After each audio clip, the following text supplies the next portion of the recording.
Hermanos, Dios les bendiga. El presente material viene a formar parte de aquello que les ofrecí en función de la poca disponibilidad de tiempo sábado a sábado que vamos a tener para desarrollar los apuntes de una manera tan específica como alguno de ustedes pretendía hacerlo. Desde allí, pues, espero que el material les sea de provecho y venga a ser de apoyo para aclarar cualquier tipo de duda que en el aula haya podido quedar.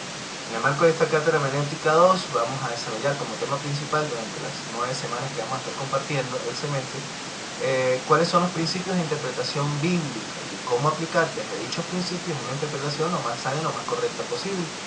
Dijimos que esos principios de interpretación bíblica van a ser desarrollados a través de 6 aspectos fundamentales. El primero de ellos es el análisis histórico, cultural y contextual, un solo tipo de análisis que viene a verse desde 3 perspectivas diferentes, pero complementarias entre sí: la historia, la cultura y el contexto real que el autor haya estado viviendo al momento de escribir su texto, vienen a ser fundamentales para poder nosotros establecer un contacto entre esa realidad y la realidad de hoy, y cómo mantener un principio en dos realidades absolutas y completamente diferentes.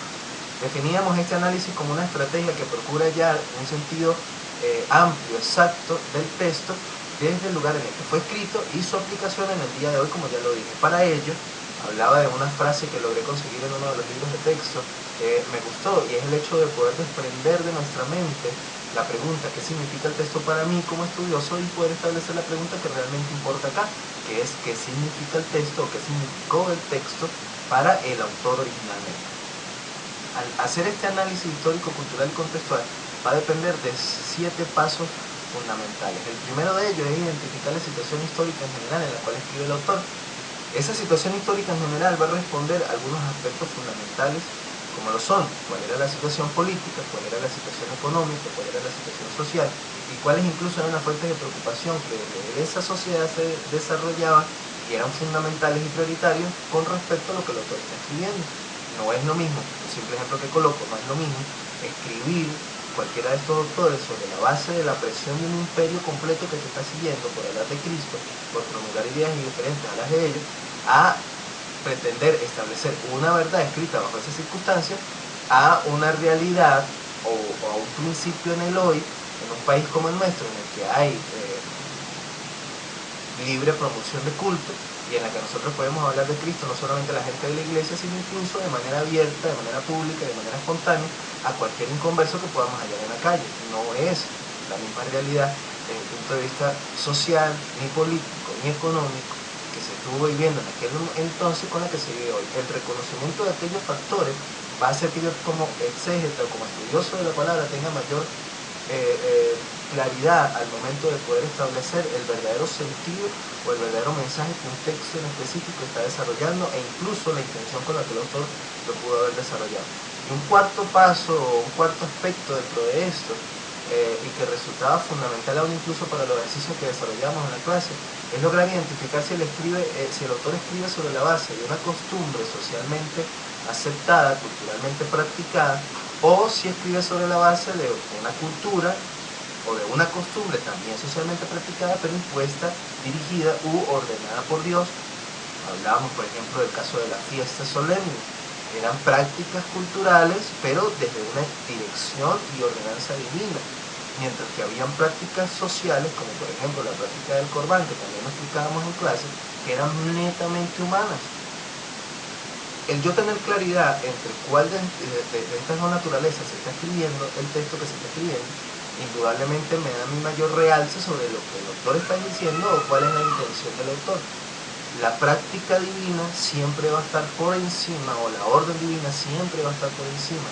El desarrollo cultural, aún siendo cultural, pero desde una dirección divina, siempre va a estar por encima de algo plenamente humano o desde una perspectiva completamente humana. Un segundo paso es reconocer cuál es la intención del autor con su escrito, y para ello podemos a su vez apelar a dos aspectos fundamentales. El primero de ellos es reconocer algunos elementos descriptivos del autor, de la persona del autor. Cuál es su experiencia espiritual, a qué público está hablando, cuál es el principio de lo que él está queriendo desarrollar con su texto en forma general. No era lo mismo escribir o leer, no es lo mismo leer más bien algo que haya escrito un autor que haya tenido una experiencia espiritual que está narrando de primera mano, a alguien que la está narrando desde la experiencia espiritual que otros vivieron. la primera, evidentemente, la primera de estas circunstancias va a ser mucho más fiable, no es que la otra no, pero va a ser mucho más fiable, y a la hora de poder comparar un mismo acontecimiento desde esta nueva perspectiva, yo evidentemente me voy a dejar direccionar más por aquel que vivió la experiencia de primera mano. Entonces fíjense que estos elementos es necesario reconocerlo a la hora de poder estudiar a cualquiera de los autores que estemos desde el punto de vista bíblico abordando. Y por supuesto, una segunda perspectiva es identificar las declaraciones explícitas o repeticiones que el autor esté dando de forma significativa dentro de su escrito. Colocábamos ejemplos a Lucas, a Hechos, a Juan, en la primera carta de Pedro, donde estos autores describen de forma bastante explícita cuál es el propósito con el que están escribiendo un determinado libro o un determinado pasaje. Esto viene a ser fundamental. En dado caso que haya carencia de estos aspectos descriptivos puntuales dentro del texto, bueno, podemos apelar al hecho de cuáles son las repeticiones más significativas que el texto tiene. Aquellas palabras, aquellas frases, aquellas expresiones completas que se repitan, vienen a ser reincidentes dentro del texto, es porque precisamente ese es el mensaje que el autor de manera principal quiere dejar. Un tercer paso es el identificar cuál es el bosquejo que el autor da a su libro. El reconocimiento del bosquejo en general del libro va a permitir determinar la importancia que el texto que estamos abordando de manera específica va a tener sobre dicho mensaje. Es decir, el autor bíblico, primero porque es inspirado por el Espíritu Santo, y segundo porque evidentemente está desarrollando un solo mensaje, una línea de mensaje específica, no se va a contradecir. Por tanto, si yo tengo dudas con respecto a algún pasaje, cuál es el fin de ese pasaje, lo puedo, desde la estructura completa del libro o de la epístola, de la estructura que ésta tenga, poder reconocer hacia dónde está manejando el discurso del autor, y desde la base de ello aclarar el texto que estoy en este caso estudiando de forma particular. Un cuarto paso es el reconocimiento de que hay dos perspectivas con las que los autores bíblicos escribieron. La primera de ellas es la perspectiva neumenológica, que es la perspectiva de un mismo Dios hablando, de un mismo Dios narrando, del mismo Dios ordenando, del mismo Dios que está siendo explícito a través de su palabra, con un mensaje, con un rema que está saliendo directamente de él. Pero también hay una perspectiva fenomenológica, que son aquellas narraciones que los hombres hacen, aquellos elementos que los hombres incorporan para llevar desde lo que Dios está revelando a su propio pensamiento una idea que pueda ser representada humanamente posible a la iglesia, en este caso de forma general. Quizás el pasaje más representativo que nos puede graficar este acontecimiento es cuando mismo Cristo está hablando con los fariseos, y estos le preguntan acerca del divorcio, y Cristo le dice: mire, por la dureza de sus corazones Moisés tuvo que hacer algunas leyes cívicas que vinieron a responder a las inquietudes que desde el punto de vista natural ustedes tenían, pero que no nacieron originalmente desde el corazón de Dios.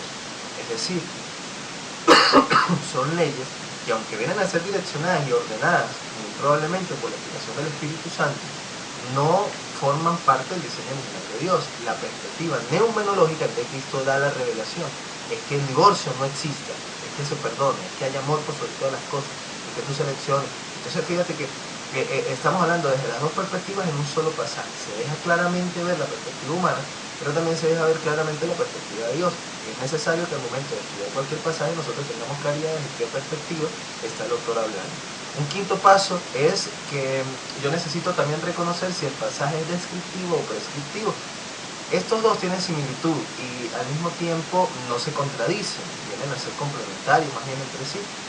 La narración descriptiva señala simplemente lo que se dice, lo que sucedió, lo que aconteció, los hechos que pudieron haberse acontecido en un momento y en un lugar en particular. Es decir, es una narración que simplemente viene a describir un hecho o un suceso.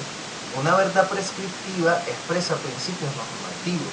Esos principios pueden darse desde el punto de vista fenomenológico o desde el punto de vista neumenológico. ¿Cómo distinguir entre estas? Ya lo vimos en el punto anterior.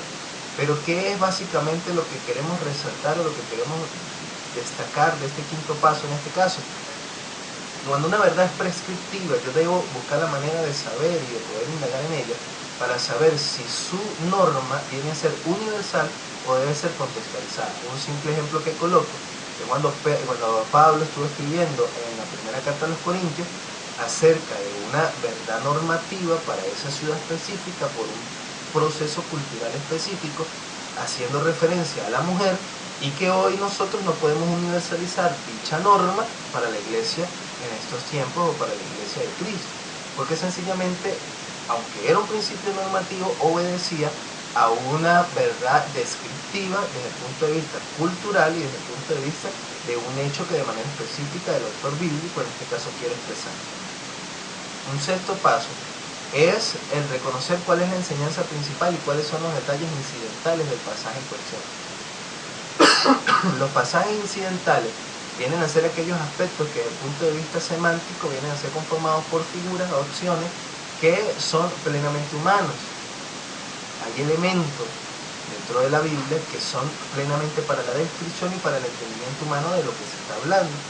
Pero la enseñanza principal de todo libro, de todo texto, o aún incluso de estas narraciones que vienen a ser fenomenológicas, viene a ser lo que realmente Dios dice, lo que realmente Dios establece, lo que realmente Dios deja, la doctrina, la ordenanza. A eso es a lo que se le llama enseñanza principal. En el aula pudimos darnos cuenta que muchas falsas doctrinas o muchas malas posiciones, erradas posiciones desde el punto de vista teológico han surgido porque hay algunas personas que se centran más en los detalles incidentales que en la verdad espiritual que ha sido dada. Uno de los ejemplos que pusimos era que un grupo de teólogos habían llegado a determinar que como la Biblia dice que Cristo es la vid y la vid es parte de la creación, entonces Cristo fue creado. Fíjense cómo pueden entorpecerse desde una verdad simplemente fenomenológica, de una narración plenamente humana, trastocarse por completo un principio espiritual o divino que sencillamente es contrario a lo que desde el punto de vista humano se está pretendiendo practicar. Y un séptimo paso para culminar es saber a qué grupo de personas se dirige el pasaje. Las promesas bíblicas van a ir dadas a tres grupos diferentes de personas: al pueblo de Israel, a los creyentes del Antiguo Testamento y a los creyentes del Nuevo Testamento. Generalmente las promesas que hoy por hoy nosotros podemos asumir para nosotros son aquellas que fueron dadas de manera específica a los creyentes del Nuevo Testamento. Sin embargo, esto no quiere decir que promesas que hayan sido dadas al pueblo de Israel o a las creyentes del Antiguo Testamento no, pero tenemos que tener mucho cuidado. Es necesario entonces indagar en todos estos 6 pasos anteriores que hemos venido desarrollando para poder caer en cuenta si alguna de esas promesas son aplicables a nuestro tiempo, a nuestra realidad y a nuestro contexto o no, o simplemente fueron dados para ellos y simplemente para ellos. Después de estos 7 pasos, y entonces así, habiendo indagado cómo desarrollar el análisis histórico, cultural y contextual, no me queda más sino agradecer la respuesta que de manera favorable ha presentado hacia este material y por supuesto colocarme a su entera disposición para aclarar cualquier duda o para despejar cualquier incógnita que haya podido quedar, bien sea en clase o en este material, en nuestro próximo encuentro. Que Dios les bendiga.